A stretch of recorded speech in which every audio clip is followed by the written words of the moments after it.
Hey, this is JG with Kuryakyn, and ever since we launched our WanderBar, the first question we get, how does it compare to the Road Thunder Soundbar Plus? My job is to hopefully answer that question for you guys today, covering some of the unique individual features, similarities, and differences in our Kuryakyn MTX Soundbar breakdown.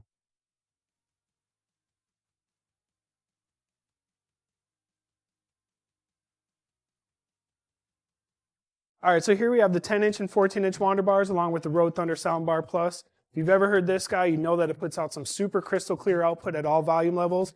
The WanderBars are no different. All of these soundbars are loaded with 6 total speakers, 2 2-inch by 3-inch woofers and 4 1-inch tweeters. Both are also Bluetooth compatible with any Android or iOS device.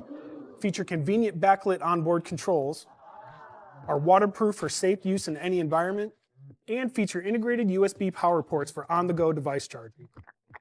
And when it comes to mounting, all of these soundbars can fit a huge variety of handlebar styles or tubing ranging from 7/8 of an inch up to 1.5 inches in diameter. One thing that's super important to note, and we've actually been asked this question quite a bit, the mounting kits and the wiring harness are different between the Road Thunder Soundbar Plus and the WanderBar. The WanderBar kits are sold separately, whereas the Road Thunder comes with everything you need to mount it and ride. Out of the box, the WanderBar does come with a standard USB wall charger, and the reason for offering the mount separately is because WanderBars can be mounted via 2 different types of vehicle mount kits, motorcycle specific or recreational kits for UTVs, golf carts, and other power sports vehicles. All that said, despite the mounting systems being drastically different, they are all super versatile and they are really convenient, helping you get them on a variety of handlebar styles and sizes.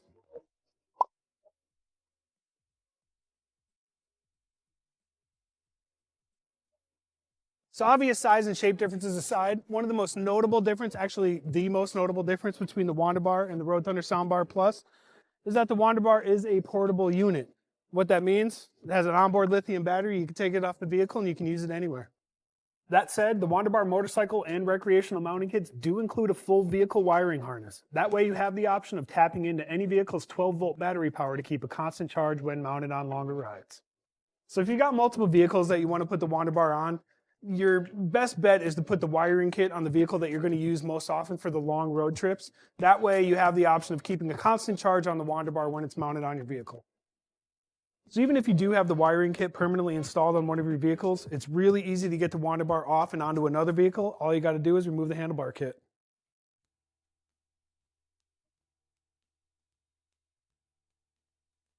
Now let's talk about price because it is a topic that we hear quite a bit about in the comments.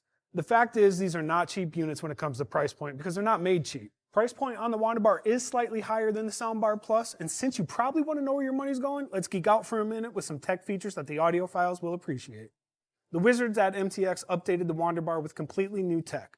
One of the main additions that really stands out is the use of a digital signal processor or DSP. A DSP essentially maximizes a speaker's overall performance by making up for imperfections in a given listening area, like trying to hear a motorcycle over wind noise and a loud motorcycle or UTV at speed.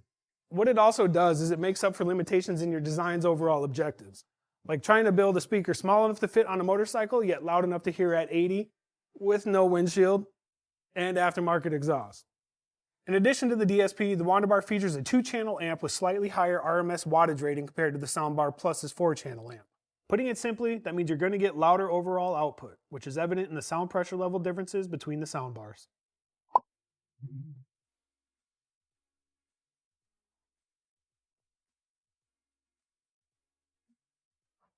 In addition to the 6 speakers, WanderBars also feature integrated passive radiators that help produce a much more immersive sound with noticeable mid and low range depth. And unlike ported speaker designs, the passive radiators maintain a waterproof seal, helping keep the IP65 waterproof rating intact. One of the most notable differences between the Road Thunder and the WanderBar, and this is a really important one, the Road Thunder is equipped to handle auxiliary out power, the WanderBars are not. So what that means is if you want to down the road build off of the system, if you wanted to add external amps, if you wanted to add saddlebag lid speakers, fairing lower speakers, additional speaker pods, the Road Thunder is the way to go. Not only does the Road Thunder Soundbar Plus act as your pseudo head unit, it also delivers a crazy amount of highs with its 6 speakers, which really complements some additional heavier hitting mid and low range speakers.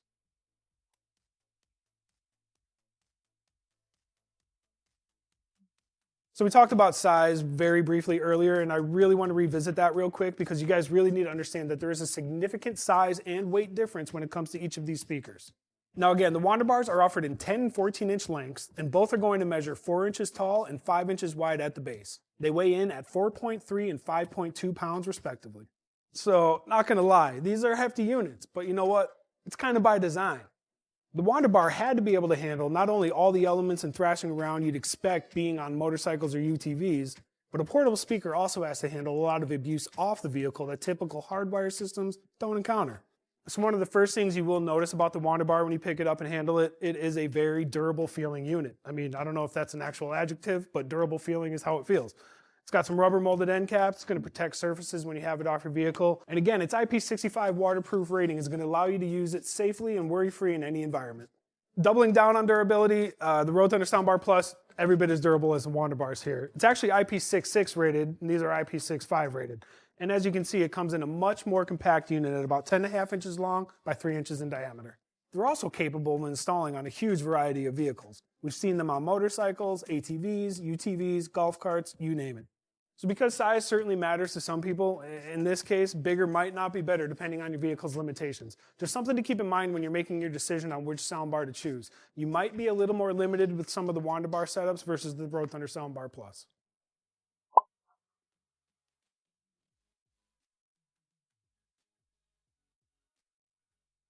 The bottom line is there are a lot of variables when it comes to the performance of motorcycle or power sports speakers in general. Aftermarket exhaust, windshields and fairings, or lack thereof, and even the type of motorcycles are all contributing factors. Riding a cruiser, a softail, or a sportster with the exhaust exiting right under you is a lot louder than a Road King with the exhaust exiting behind you. Again, a lot of variables to consider. Now, I don't know if you guys can see, but this Road Thunder is a little bit scratched up here. This is my personal Road Thunder. I've ridden with this for about the past 2 years, give or take, maybe a little bit longer. I absolutely love it. I ride it on a Dyna. I have a T-bar setup. I have stupid loud exhaust, and I have no problem hearing this speaker at highway speeds. All that said, you put a gun to my head and ask me which one is louder, I probably have to give the nod to the Wander Bar, although it is close. But that doesn't necessarily mean it would be my choice. Be sure to check out our other comparison video for an idea of how both sound at cruising speeds and out on the highway.